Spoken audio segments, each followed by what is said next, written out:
Right, so we've got a couple of hours off this afternoon. Let's go on a bit of a journey, get out of town, explore some of the back roads, see what we can see. We might have a bit of a forage, we'll just show you a bit of the Sapa that people don't often see.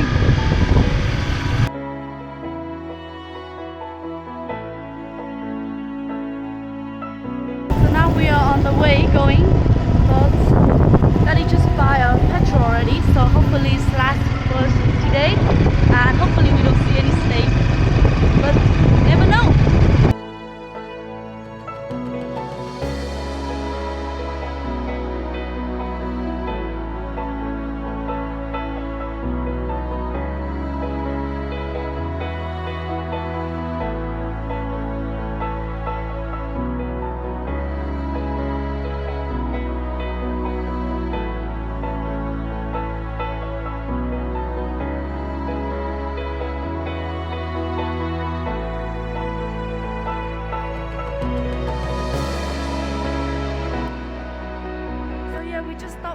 Of the road, it's really hot, so yeah, and also I have something to show you. Oops.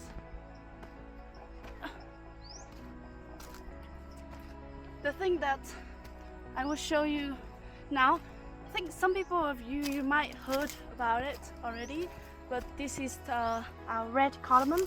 We grow on the top of the forest, so yeah, the road that we're going to is very high, so that's why up here is have the plant that we grow, but you might not know that this one we don't use in any of the cooking, so we need use for medicine, like when you have toothache, sore throat or stomach, then you open, you bite the seed, and it's really spicy, so it's numb the area that you hurt, so it's a mild anesthetic and it helps the pain. And also one outside that we use to cook in the open fire and then crunch the seed to mix it with baby boy pea to wrap around your chest, your muscle and your back. So it's work like Vicks VapoRub or Tiger Balm. Yeah, so like I can show you now. So this is the fresh one. It's red, but when we dry in the open fire it turns to brown, and it will more likely when we take it to the forest, carry it to a home. So that's why that we call red cardamom, but when you see the dry one, it's dark black. Yeah, but let me open for you to see. Oops. It's really hard. Let me find stone.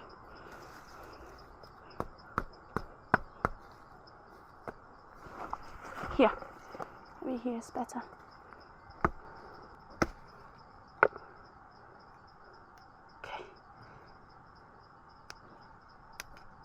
Oh, I can feel this. Yeah, I can feel the smell of it. Yeah, you see? Wow, smells so good. So if I try one, oh, it's really spicy. I could feel the spicy is coming to my teeth. Yeah, but let me show you the bunches of having more here. So this one here, another bunches here. I got one cardamom. Don't worry, I didn't say thank you. Can I have a look? Yeah.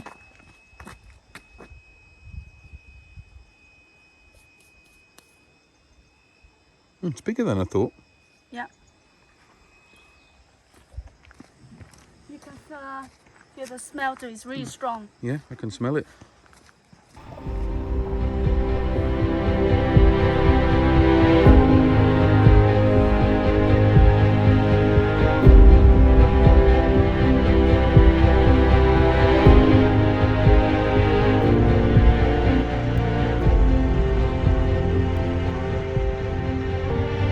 Sapa is one of the coolest places in Vietnam today. On a hot summer's day, Hanoi might be 38, 39 degrees. It's only 28, 29 here, but the sun's still really intense. It's tropical sun. So the good thing about these little shops, as Chaz said, always get freshened up, always get some hydration. you can pick up petrol and some snacks, bit of junk food to get the salts back in our bodies, so we can stop off whenever on a trip like today. We are in the Zhao village, and they dry some medicines. So yeah, this one is I think it's a banana. The banana in the forest. So this one is they dry for medicines. So our hormone and the Zhao, we are like very different. We use it different herbs and also different plants for our medicines.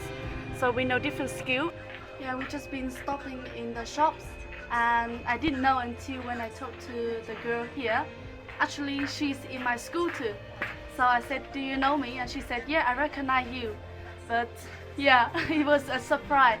And yeah, she's doing her clothes now. I asked her how long has she been doing. Yeah, many months already. And like you can see here.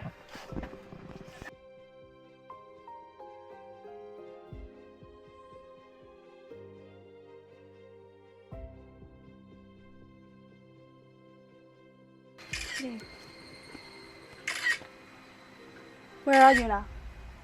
Up there, right up there near the big tree.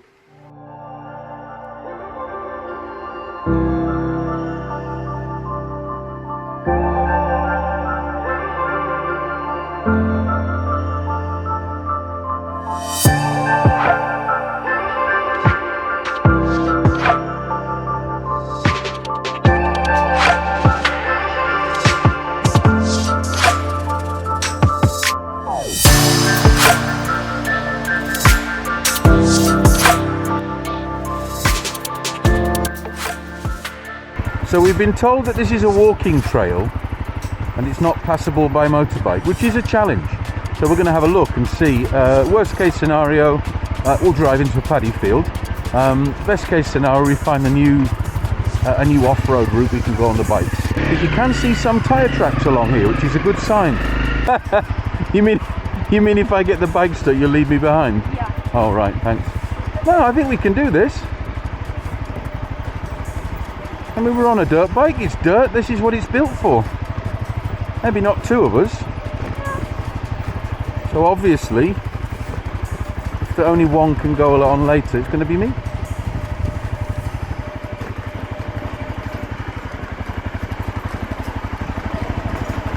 I remember driving along one of these trails a few years ago and seeing something move in the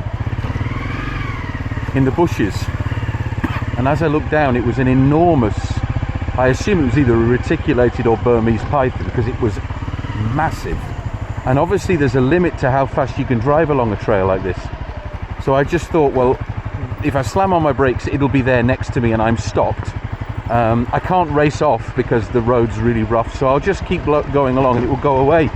And it slithered alongside us, just in this edge here for, I don't know, 20, 30 meters, and then off up into the bush. But it was a road really similar to this. Biggest snake I've ever seen by a mile. Evidence. Hello. We can take a motorbike this way. But yeah, I estimate that it was probably 4 meters, possibly 4 or 5 meters long. It was the biggest snake I've seen in the wild in Vietnam by some margin. So yeah, here's hoping we catch that on camera today. Oh, a little fish farm.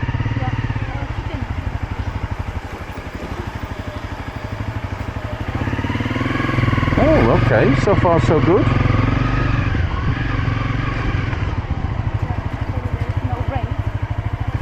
Yeah, that's the problem. You go along these roads, if it rains while you're on there, it becomes a lot more slippery because a lot of it's clay based, to a point with which you can get bogged down and even stuck, but it doesn't look like rain. What a trail, this is amazing. Incredible view.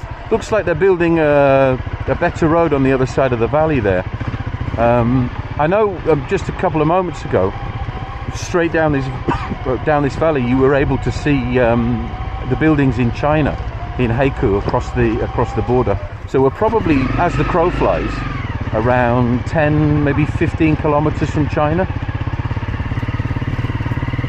It's definitely getting narrower. The problem is I can't turn around down here.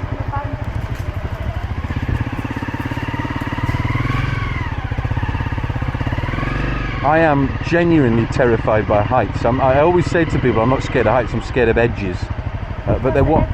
Edges? Well, like a cliff edge. They're one in the same, really. I'm scared of dying rather than like have a just a random fear. And to be honest, I've got jelly arms driving along here because I can see the drop to our left.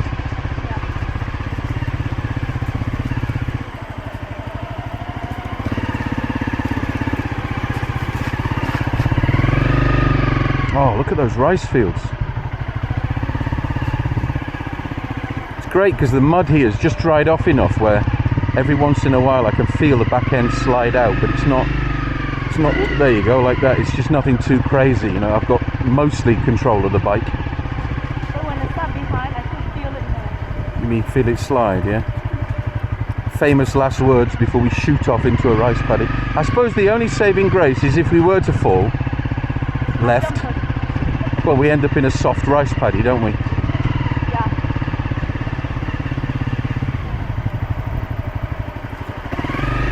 Oh wow, this just keeps getting going on and on and on. With what? Swing your arm. You're holding too tight. Can you tell I'm nervous?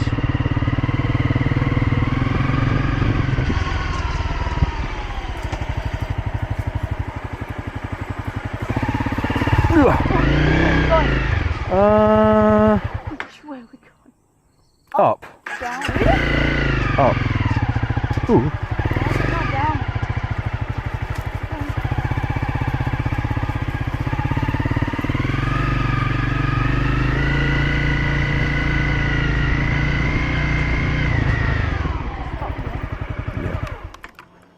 Yeah.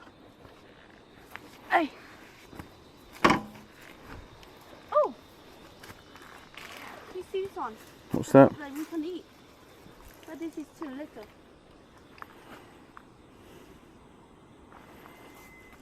Look at those. Yeah. They look like figs of some kind.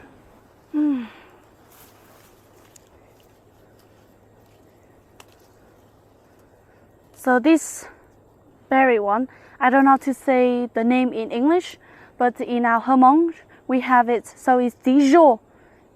It's called, but the little one here is really hard, so it's not ready yet. But let me find the ready one and I'll show you. In fact, I know that some of you guys might not try this one yet. Ooh, this is a good one. See, it's big, red, and it's really soft when I touch it. So this one is already ready. And I pick up for you guys to try. Wow.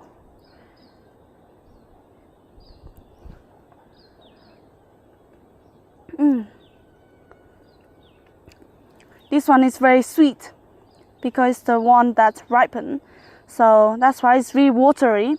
When you get lost in the forest like that, you find some of this one, then it's edible to eat. So, and it's really sweet. So the roads got smaller and smaller. It doesn't really make sense to keep going, but I'm going to walk on foot and see if I can find if there's a way through. Doesn't really look like a motorbike trail at all anymore. Let's try, see where we end up.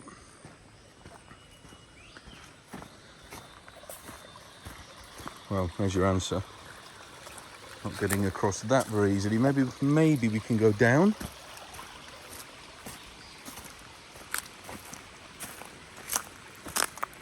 So there's another road there. I'll be able to see that road from down here. So we'll have a look. Oh, look.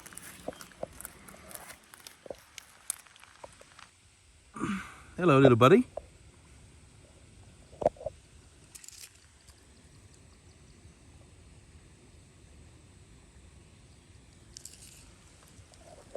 And so I carried along the upper trail.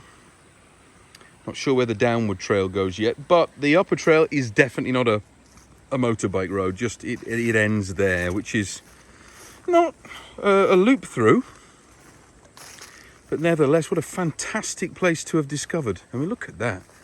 I'm a bit big for these rice paddy walls, but maybe Chad can have a walk along and I'll film her with a drone in a second.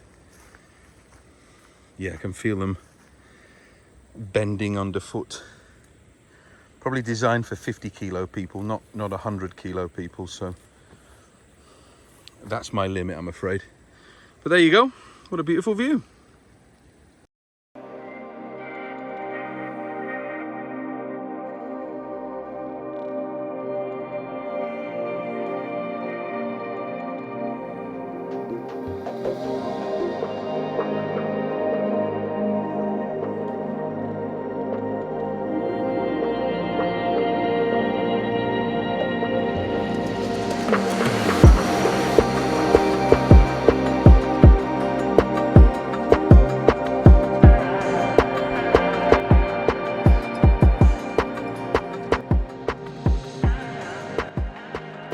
So we're asked all the time, you know, when's the best time to come up to Sapa for the rice fields? I mean, rice is grass, you know. In all honesty, there are swings and roundabouts for every season. This time of year, you get these verdant greens, these amazing colours. We get one single crop of rice up here. So people plant in May, and it's greenest during June, July, and early August. Starts to yellow at the end of August and early September. But obviously this is the hottest, most humid time of year, so for trekking and things like that, it's definitely the most challenging and also the wettest. And you're more likely to see snakes, leeches, mosquitoes at this time of year. Whereas trekking after September, it's a lot drier, it's a lot cooler. Basically all these paddies are left fallow, so every rice paddy just becomes a field of grass and you can walk along any of them. So the trails really open up. So, I mean, I love summer. I really do like it when the fields are this green. But then, you know, the autumn and winter months have their strengths as well.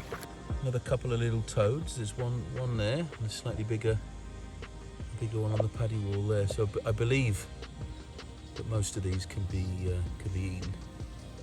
People take the heads off and basically fry them or barbecue them and eat them whole. Skin, bones, everything. Good source of calcium. So Chaz just called me back. She's obviously found something you can eat. She's hiding it, so let's have a look what she's got. It's really good. Let's have a look. What's she got? You have to guess. Not sure what they are. What are they? You have tried one time before when we were little. We took you to our river. Chicken blay?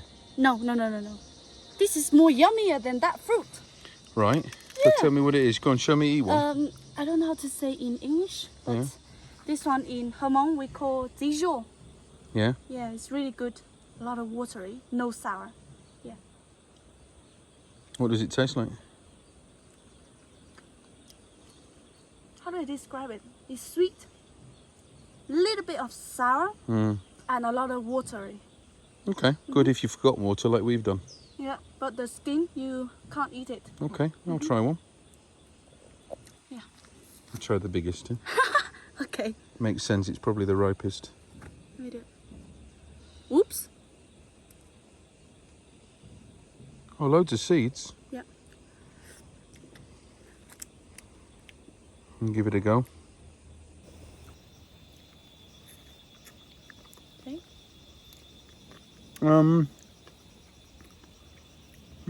Interesting. What do you think? It's probably a relative of a fig, I should imagine, but good, it's really good. Yeah. It's almost as if it started to ferment a little bit of alcohol, tiny bit.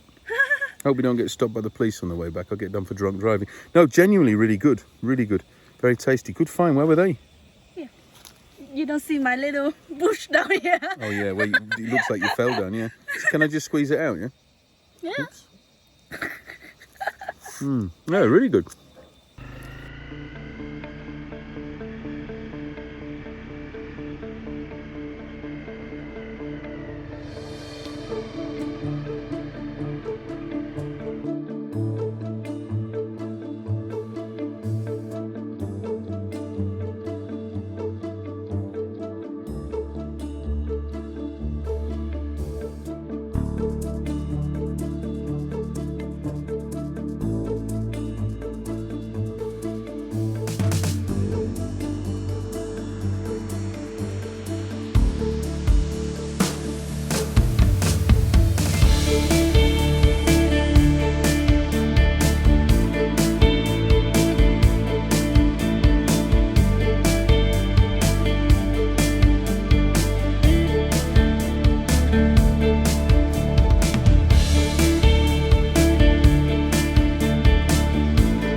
might have seen the rice when they are far away, but this is the close bit of the rice, so that you can see under the water going along.